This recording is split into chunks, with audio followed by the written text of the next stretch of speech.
Rahim tossed two different coins simultaneously. Find the probability of getting at least one tail. तो रहीम ने क्या किया, दो कॉइन को टॉस किया. अगर दो कॉइन को टॉस करेंगे तो कंडीशन आएंगे head tail, sorry head head, head tail, tail head और टेल टेल.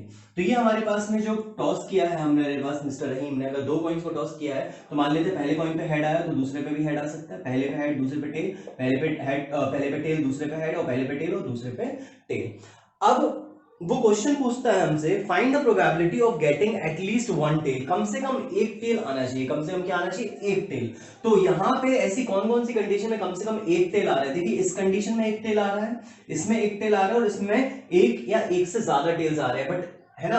तो हमारे पास में वो कहता है एटलीस्ट वन टेल, मतलब कम से कम एक टेल आना चाहिए.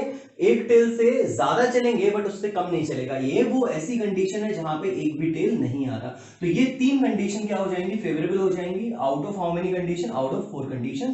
तो प्रोबेबिलिटी ऑफ दिस इवेंट कितना आ जाएगा, 3/4 आ जाएगा. चलिए मूव करते हैं क्वेश्चन नंबर 2 की तरफ. तो देखिए क्वेश्चन नंबर 2 क्या है. क्वेश्चन नंबर 2 है, क्वेश्चन नंबर 2 कहता है a game consists of tossing a coin 3 times and noting the outcomes each time. तो हमारे पास में एक कॉइन को आपने 3 टाइम्स टॉस करना है और उसके बाद में आपको उसकी कंडीशंस को नोट डाउन करना है. If getting the same result in all the tosses is success. तो हमारे पास जो अगर सेम रिजल्ट आता है तो उसको सक्सेस बोला जाएगा. ठीक है. And find the probability of losing the game. और हमें पता करना है लूजिंग द गेम की प्रोबेबिलिटी. तो देखिए अगर हम एक ही कॉइन को 3 बार टॉस करें तो पहली बार में क्या पता है हेड आ जाए, दूसरी बार फिर हेड आ सकता है, तीसरी बार क्या पता फिर हेड आ जाए. मान लीजिए पहली बार हेड आता है, दूसरी बार हेड आता है, लेकिन तीसरी बार टेल आ जाता है, फिर हेड आता है, टेल आता है और फिर हेड आ जाता है. मान लीजिए फिर हेड आता है, टेल आता है और टेल आ जाता है. क्या पता टेल आ जाए शुरू में, फिर हेड हेड, फिर टेल हेड टेल, फिर टेल टेल हेड और फिर टेल टेल टेल. अच्छा, जिन बच्चों को ये समझ नहीं आ रहा है कि सर ये कंडीशन कैसे बनाए तो उनको मेरा पिछला वीडियो देखना पड़ेगा जिसमें मैंने ये कंडीशंस को बनाना सिखाया है और इन कंडीशंस के बारे में डिस्कशन किया. तो आपको उसको पढ़ना पड़ेगा. ये डाउट सेशन है, यहाँ पे मैं क्वेश्चन सिर्फ डिस्कस कर रहा हूँ. तो ये कंडीशन सारे बच्चों को समझ आ गया होगा कि 8 कंडीशंस बनेंगे अगर एक ही कॉइन को 3 बार टॉस किया जाए या फिर 3 कॉइन्स को साइमल्टेनियसली टॉस किया जाए. अब वो कह रहा है कि अगर सेम रिजल्ट्स आते हैं तो वो सक्सेस है, यानी कि सेम रिजल्ट्स. तो सेम रिजल्ट दो ही कंडीशन में आएंगे जैसा कि हम देख पा रहे हैं, हेड हेड हेड और टेल टेल टेल. यही है वो कंडीशन जहां पे सेम रिजल्ट्स आ रहे हैं. बाकी किसी में भी सेम रिजल्ट्स नहीं आएंगे. इसमें दो रिजल्ट सेम है बट तीसरा अलग है, इसमें भी दो रिजल्ट सेम है, इसमें भी दो रिजल्ट सेम है, बट यहाँ पे आपके पास जो भी कंडीशन होंगे उनमें पूरे रिजल्ट सेम नहीं है, सिर्फ ये दो कंडीशन में रिजल्ट सेम है. तो यानी कि ये हमारे पास सक्सेस की कंडीशन है. तो सक्सेस की कंडीशन कितने हो गए, 2 आउट ऑफ टोटल 8 कंडीशन. तो probability of success, probability of winning basically, right. अगर वो सक्सेस है तो हमारे पास में प्रोबेबिलिटी कितना हो गया सक्सेस का, 1/4 हो गया, राइट. अब आपको पता है कि 1 माइनस किसी इवेंट के होने की प्रोबेबिलिटी विल गिव यू उसी इवेंट के ना होने की प्रोबेबिलिटी. मतलब सक्सेस ना होने की प्रोबेबिलिटी क्या हो जाएगी, 1 में से सक्सेस होने की प्रोबेबिलिटी को माइनस कर दो तो ये आ जाएगा 1 minus 1/4 that is equal to 3/4. तो रिक्वायर्ड प्रोबेबिलिटी कितनी हो गई, 3/4. देखिए इसको दूसरी तरह से कैसे सॉल्व किया जा सकता था. इसको सॉल्व ऐसे भी कर सकते थे कि भाई सक्सेस होने की कंडीशंस ये हैं, तो ये जो बची हुई कंडीशंस है ये ना सक्सेस होने की कंडीशंस है. तो यानी कि 1 2 3 4 5 6 कंडीशंस ऐसे हैं जो सक्सेस ना होने की कंडीशंस हैं.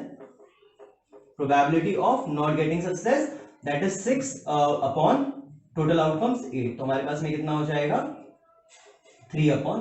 तो that is the required probability. चाहे आप ऐसे करें चाहे आप ऐसे करें, both the methods are right. चलिए मूव करते हैं क्वेश्चन नंबर 3 की तरफ. क्वेश्चन नंबर 3 जो है हमारे पास वो कहता है कि a coin is tossed 2 times, find the probability of getting at most one head. Find the probability of getting at most one head. मतलब मैक्सिमम यहाँ पे 1 हेड होना चाहिए. मैक्सिमम कैसा होना चाहिए, 1 हेड होना चाहिए. उससे ज्यादा नहीं हो सकते बट उससे कम हो सकते हैं. तो देखिए अगर हमारे पास में एक ही कॉइन को 2 बार टॉस किया जाएगा, एक ही कॉइन को अगर 2 बार टॉस किया जाएगा तो मान लीजिए पहली बार में हेड आ गया, दूसरी बार में फिर हेड आ गया. मान लीजिए पहली बार में हेड आ गया, दूसरी बार में टेल आ गया. मान लीजिए पहली बार में टेल और दूसरी बार में हेड आ जाए, या फिर पहली बार में टेल और दूसरी बार में भी टेल आ जाए, तो एक कॉइन को अगर आप 2 बार टॉस करेंगे तो ये कंडीशंस आएंगे, ठीक है। जिन बच्चों को एक कंडीशन समझ नहीं आ रही उनको पिछला वीडियो देखना पड़ेगा, दैट्स नेसेसरी, राइट।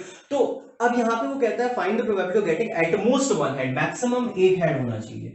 तो भाई ऐसा कौन सा कंडीशन में मैक्सिमम एक हेड है, इसमें एक हेड है मैक्सिमम, एक हेड से ज्यादा नहीं है, इसमें भी एक हेड से ज्यादा नहीं है, भाई इसमें भी एक हेड से ज्यादा नहीं है, एटमोस्ट वन हेड चाहिए, उसे एक हेड से कम चलेगा लेकिन एक हेड से ज्यादा नहीं होना चाहिए, इसमें एक हेड से ज्यादा है, तो ये कंडीशन फेवरेबल नहीं है, राइट। तो हमारे पास जो फेवरेबल कंडीशन हो गए वो ये 3 हो गए, तो हमारे पास जो प्रोबेबिलिटी हो गई इस इवेंट की वो हमारे पास कितना हो गया, वो हो गया हमारे पास में 3/4। Is it clear?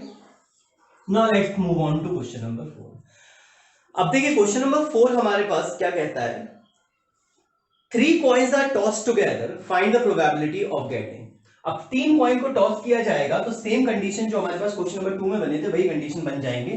क्या होंगे वो? Head head head, head head tail, head tail head, head tail tail, tail head head, tail head tail, tail tail tail tail head and then tail tail tail. तो ये हमारे पास 8 condition हो जाएंगे। अब वो कहता है पहले पार्ट में at most one head, at most one head मतलब मैक्सिमम एक हेड आ सकता है, एक हेड से ज्यादा नहीं आने चाहिए। तो क्या इसमें एक हेड से ज्यादा है? हाँ है, तो ये तो अपने लिए फेवरेबल नहीं है। इसमें भी एक हेड से ज्यादा है, इसलिए भी फेवरेबल नहीं है। इसमें भी एक हेड से ज्यादा है, फेवरेबल नहीं है। इसमें मैक्सिमम एक हेड है, ये भी फेवरेबल नहीं है। ये वाला फेवरेबल है, ये वाला फेवरेबल है और ये वाला भी फेवरेबल है। क्या बोल रहा है? एटमोस्ट वन हेड, मैक्सिमम कितना हेड हो सकता है? 1 हेड हो सकता है। तो इसमें मैक्सिमम, इसमें एक या एक हेड से कम होने चाहिए, तो इसमें एक हेड से कम है, इसमें एक हेड से कम है, इसमें भी एक हेड है और इसमें भी एक हेड है बट एक हेड से ज्यादा नहीं है, इसमें एक हेड से ज्यादा है। ये वाली कंडीशंस हमारी फेवरेबल नहीं है। और फेवरेबल कंडीशन कौन से हो गए? जिनमें एक हेड है या फिर एक हेड से कम है। तो ये हमारे पास में 4 कंडीशन फेवरेबल हो गए आउट ऑफ 8 कंडीशंस। तो प्रोबेबिलिटी ऑफ दिस इवेंट कितना हो जाएगा? ये हो जाएगा 1/2 हो जाएगा। ये कितना हो जाएगा भाई? 1/2 हो जाएगा ना। इसका पार्ट हमारे पास में सेकंड पार्ट पे आते हैं। तो सेकंड पार्ट हमारे से कहता है एग्जैक्टली 2 हेड्स। क्या कह रहा है भाई? Exactly 2 heads. अब हमारे को कैसे चाहिए? एग्जैक्टली 2 हेड्स चाहिए।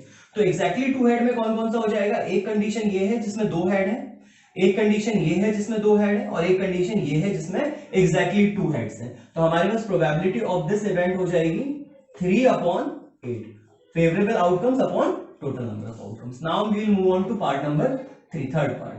ठीक है, तो पार्ट 3 में हमारे पास में कहता है एटलीस्ट 2 हेड्स, कम से कम 2 हेड होना चाहिए। भैया कम से कम 2 हेड होना, तो 2 से ज्यादा चलेंगे लेकिन 2 से कम नहीं चलेंगे। तो देखिए इसमें भी 2 हेड है, इसमें भी 2 हेड है, इसमें भी 2 हेड है और इसमें 2 या 2 से ज्यादा हेड है, राइट। बट इसमें 2 से कम हेड है तो ये नहीं चलेगा, इसमें 2 हेड से कम है ये नहीं चलेगा, इसमें 2 हेड से कम है ये नहीं चलेंगे। ठीक है, तो हमारे पास यहाँ पे जो प्रोबेबिलिटी ऑफ दिस इवेंट आ जाएगी वो हमारे पास कितनी आ जाएगी? 4/8, दैट इज 1/2। तो ये हमारे पास में इसकी रिक्वायर्ड प्रोबेबिलिटी हो जाएगी। अब वो कहता है नो टेल। अब कैसी कंडीशन चाहिए हमको फोर्थ पार्ट में? No tail. तो नो टेल किसमें है भाई? किसी में एक भी टेल ना हो, तो वो एक ही कंडीशन होगी जहां पे कोई भी टेल नहीं है। तो प्रोबेबिलिटी हो जाएगी इस इवेंट की 1/8। तो 1/8 इज द रिक्वायर्ड प्रोबेबिलिटी। ठीक है,